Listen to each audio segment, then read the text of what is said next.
एक घने जंगल के किनारे बसा था छोटा सा गांव सोनापुर, जहां हर घर रंगीन था। लोग हंसते खेलते थे और बच्चे कार्टून जैसी मासूमियत में जीते थे।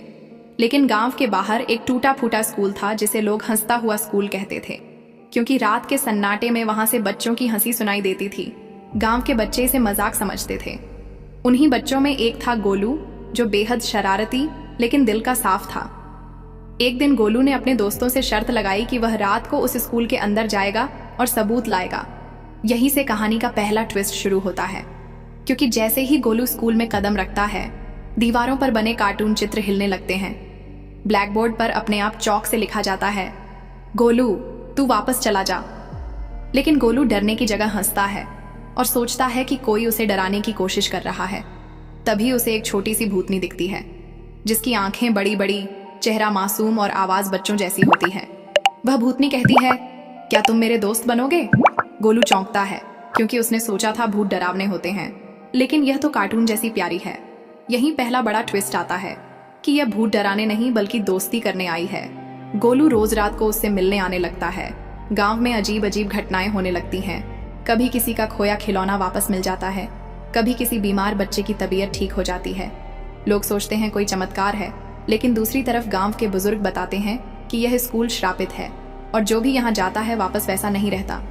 अब कहानी सस्पेंस में घुसती है, क्योंकि गोलू को सपनों में वही भूतनी रोते हुए दिखने लगती है। वह बार बार कहती है, मुझे यहाँ से मुक्त कर दो। गोलू पूछता है कैसे, लेकिन हर बार सपना टूट जाता है। इसी बीच गांव में एक काली रात आती है, जब आसमान लाल हो जाता है।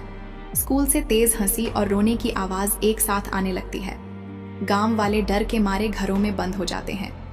गोलू हिम्मत करके स्कूल जाता है और वहां उसे पता चलता है कि वह भूतनी असल में एक बच्ची की आत्मा है, जिसे सालों पहले इसी स्कूल में अकेलापन, डर और मारपीट सहनी पड़ी थी।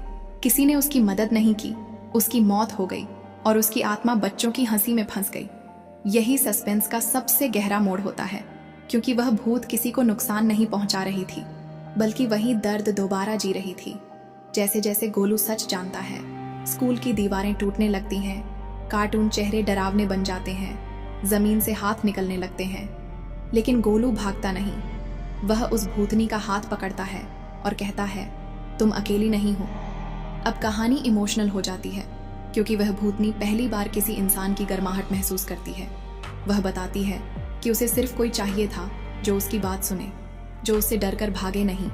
गोलू गांव वालों को सच्चाई बताता है। पूरा गांव पहली बार किसी भूत के लिए रोता है। गांव वाले मिलकर उस स्कूल में दिया जलाते हैं, बच्चों के खिलौने रखते हैं और उस बच्ची से माफी मांगते हैं। जैसे ही माफी पूरी होती है, भूतनी मुस्कुराती है। उसका डरावना रूप फिर से प्यारे कार्टून में बदल जाता है। वह गोलू से कहती है, अब मैं जा सकती हूँ, और आसमान से रोशनी उतरती है। स्कूल धीरे धीरे गायब हो जाता है। वहां एक सुंदर पार्क बन जाता है। सुबह गांव वाले देखते हैं कि गोलू के हाथ में एक पुराना खिलौना है, जो उस बच्ची का था। कहानी यहीं खत्म नहीं होती, क्योंकि आखिरी सीन में जब गोलू पार्क में बच्चों को हंसते देखता है, एक झूले पर वही भूतनी बैठी मुस्कुराती दिखती है और फुसफुसाती है, धन्यवाद दोस्त।